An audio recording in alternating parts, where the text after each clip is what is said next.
Сегодня отвечу на небольшое количество вопросов, на которые бы мне хотелось ответить, и очень коротко.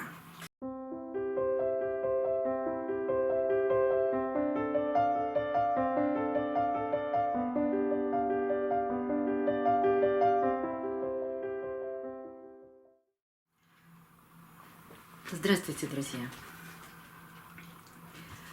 Хочу сказать всем огромное спасибо за поздравления с днем рождения. Не обижайтесь, если я не смогла кому-то ответить.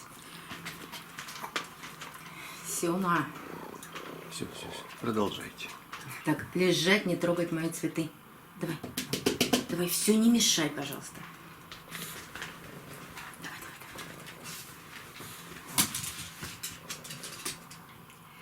В силу сложившихся обстоятельств у меня сейчас очень мало времени и на ответы на вопросы, и даже на съемку видео.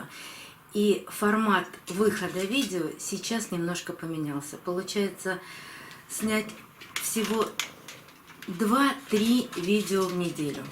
Но не волнуйтесь, перемены в нашей жизни, я надеюсь, отличные, но пока они занимают большее количество нашего с мужем времени.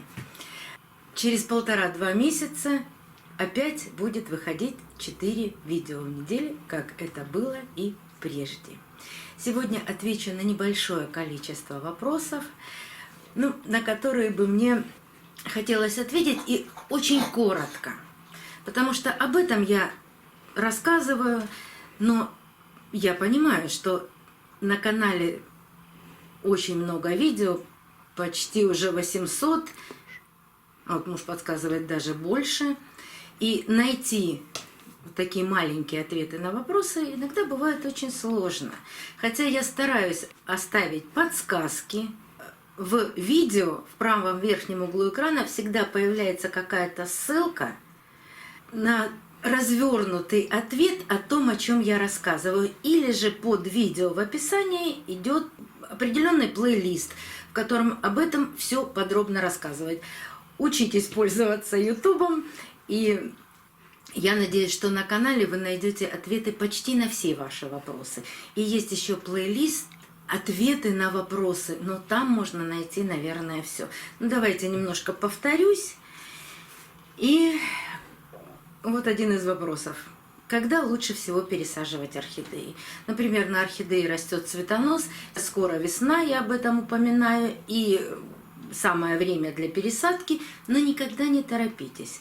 Да, весна – это прекрасно. Когда орхидеи, да и вся природа оживает, начинает распускаться цветы, становится тепло, это все замечательно. Но у орхидей все происходит немножко по-другому. Если ваша орхидея растит цветонос, но у нее нет растущих корней, то стоит подождать, пока она отцветет, а потом еще за весной будет лето, и пересадку можно сделать тогда, когда орхидея из цветущего состояния перейдет в вегетативное состояние, то есть состояние роста. А для орхидеи предпочтительнее пересадка во время роста. Она испытает меньший стресс. Я понимаю, что всем хочется, купили орхидею, сразу пересадить. Не нужно этого делать. Все-таки лучше дождаться, пока орхидея начнет расти. Как я отношусь к тому, чтобы пересаживать или не пересаживать орхидеи из мха? Да у меня и 1,5 года были такие маленькие орхидеи, когда я покупаю малышей, именно малышек, 1,7, 2,5. Это размер горшочка в дюймах. Но и сами растения там очень маленькие. И чаще всего они посажены в мох. Так вот, пока орхидея, опять же, не начнет активный рост, я не пересаживаю из мха. Но держать взрослую орхидею все время в мху у вас не получится. Стаканчики маленькие. Бывает самый большой размер, это 3,5 дюйма стакан. Это уже почти взрослые орхидеи продаются. Но все равно 1-2 вам придется их пересаживать. А пересаживать орхидеи из мха, мы с вами знаем, что мох очень влагоемкий грунт. Нужно чуть в менее влагоемкий грунт. Это кора. Но кора тоже бывает разная. Сейчас не буду распространяться на эту тему, но все равно кора более влагоемкая, чем керамзит. И устраивать стресс пересадки из мха в керамзит, сразу не стоит. Или же, вот я недавно показывала пересадку, то есть кора плюс керамзит. Хотя бы оставить вот эту часть влагоемкого грунта. Но пересаживать из мха все равно придется. Орхидея будет расти, и у вас не получится всю жизнь держать орхидею только во мху. Кто-то недавно спрашивал, а почему вы начали показывать нам пересадки в кору или керамзит? Для орхидеи, для взрослой орхидеи, все равно в чем она будет расти. Главное не тот субстрат, в который мы ее сажаем, а полив. И об этом я очень часто рассказываю, что бывают разные системы и способы полива.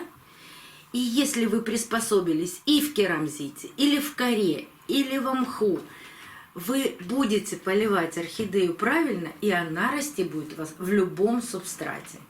Только нужно разобраться, как же правильно полить орхидею. Вот один из примеров. Кстати, когда выходит видео об аминосиле, много доброжелателей, которым не нравится аминосил, и всегда: вот вы опять рекламу. Я показываю то, что делаю я. Вот недавно написали: вы опять рекламируете эту кору. Да не рекламирую я кору, я в нее сажаю, у меня нет другой коры. Как я вам должна показать другую кору, когда я предпочитаю? И вот как там мне написали: кора плохая, тонкая. Да нет у меня такой тонкой коры. Я получаю прекрасную кору и заказываю ее на маркетплейсах. Повезло, купила в магазине. Прекрасная кора. Это не реклама. Но я говорю сейчас о людях, которым так и хочется вот что-то сказать неприятное. Так вот, аминосил. Я им пользовалась, пользуюсь и буду пользоваться. И рассказывать я об этом обязательно буду. Потому что мне эти удобрения, мне нравятся. И это работает. А я люблю пользоваться тем, что работает. И вот пример. Недавно показывала вам бульбовую орхидею зигопеталум. Посмотрите, какая прелесть. Вот так чудесно цветет. И еще 2 ветки. И зигопеталум я удобряю аминосилом гранулированным. Споров было об этом гранулированном аминосиле. Сколько его класть, ложками или не ложками. Нет, конечно, не ложками. Вот смотрите, как я это делаю. Вот у меня сейчас здесь 6 гранулок. Но это много для горшка в 1,6 литров. Так как у меня здесь смешанный грунт, я стараюсь эти гранулки положить в горшок так, чтобы они туда поглубже провалились. Вот 4 гранулки.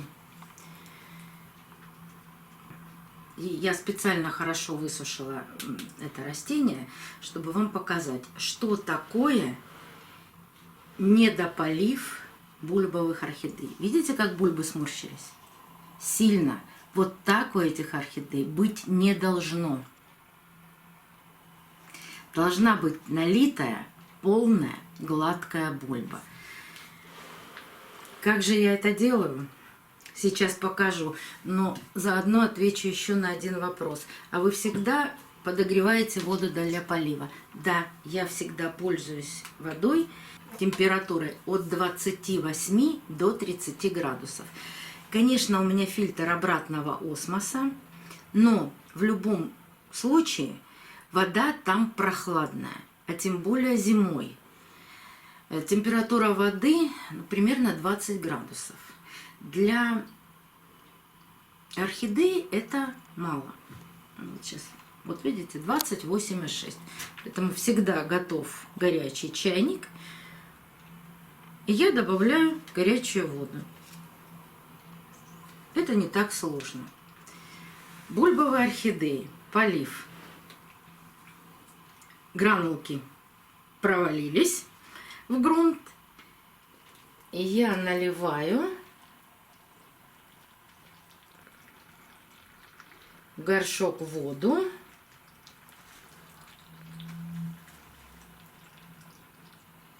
Вот помните, как я вам всегда говорю, когда поливаю фаленопсисы?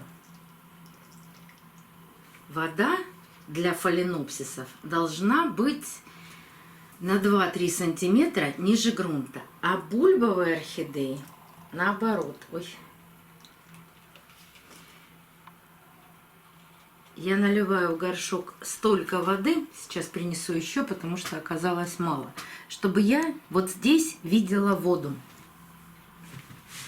Сейчас наглядно сделаю.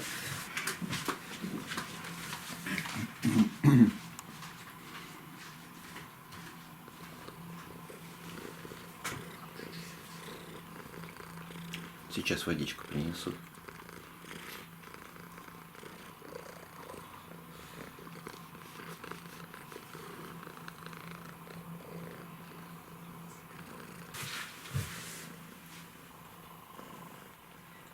Вот давайте будем следить камерой. Как только появилась вода вверху горшка, значит, достаточно. Почему я так поступаю? Обратите внимание, что все бульбы растут над грунтом. Но при первой посадке, конечно, некоторые бульбы ушли в грунт.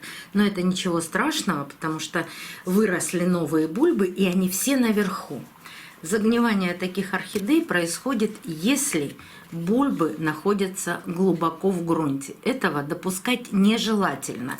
Но когда вы первый раз пересаживаете орхидею, да, они же могут неровно расти, потому что они растут по ризоме, то есть по такому соединенному корню. А вот когда это уже в домашнем варианте посадки, тогда все бульбы наверху, нет никакого попадания бульб в воду. Сколько дать орхидее постоять в воде, это зависит от грунта. Если у вас в грунте находится торф или кокосовые чипсы, будет достаточно 15-20 минут, потому что торф мгновенно впитывает воду.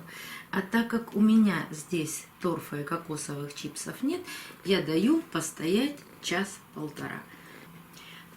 За это время орхидея вберет в себя как можно больше влаги. И вот эти бульбы после полива, они распрямляются и становятся ровными и гладкими. И как мы с вами увидели, те гранулки аминосила, они попали в воду, потому что глубоко, ну, может быть, на сантиметра 2-3 провалились в горшок. Вот сейчас они за это время там разбухнут и будут удобрять мою орхидею. Почему я даже цветущие бульбовые орхидеи удобряю? Да потому что они цветут недолго. Они цветут всего 4-5 недель. Ну, держат цветочки. Цветочки красивые, ароматные, необычные.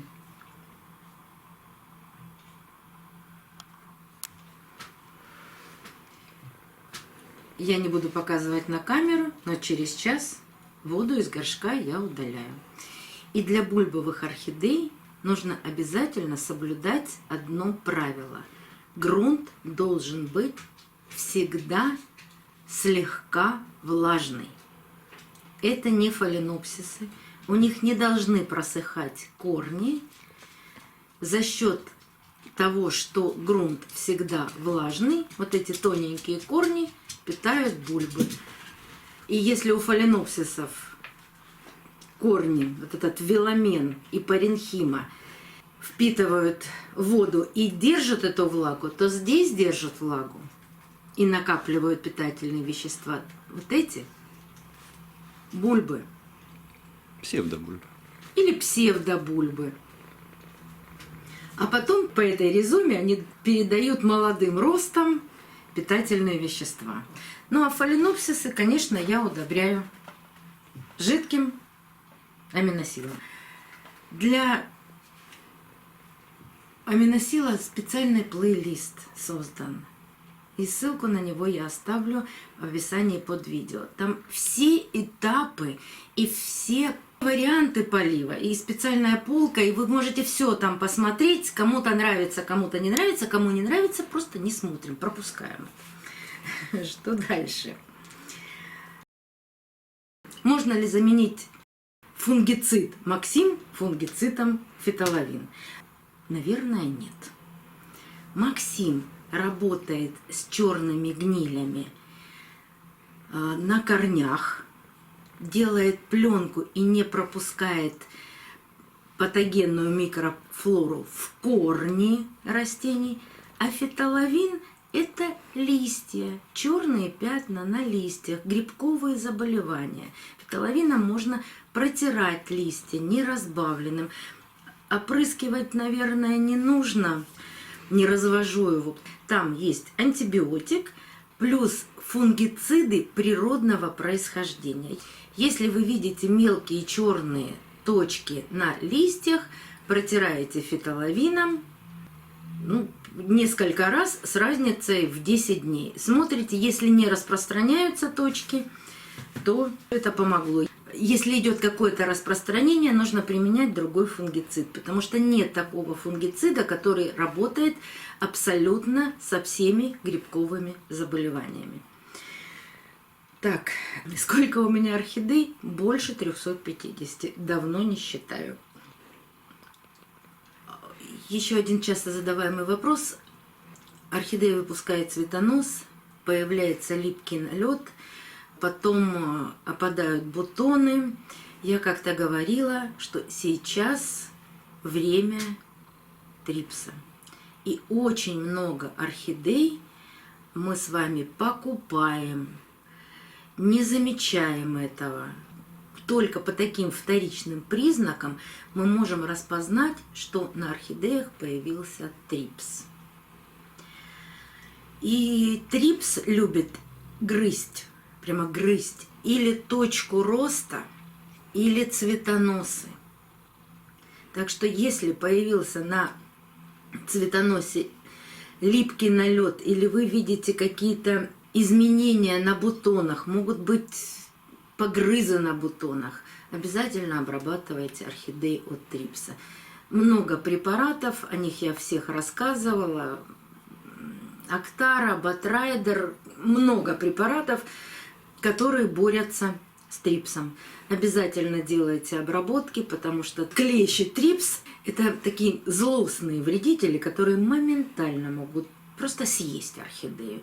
Так ей навредить, что восстановить орхидею будет крайне сложно. Так что делайте обработки. Лучше сделать 3-4 обработки, чем потом лечить всю коллекцию. Но если у вас появилась такая орхидея с трипсом, то соседние орхидеи нужно тоже обязательно обрабатывать. Трипс – это прям несчастье на орхидеях. Ну, хорошо все лечится, но к этому нужно приложить какие-то свои усилия. Друзья, большое спасибо, что смотрите канал.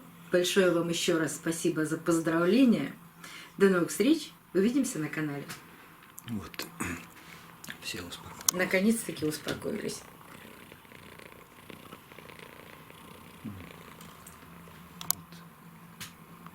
Игрушки принес и успокоился.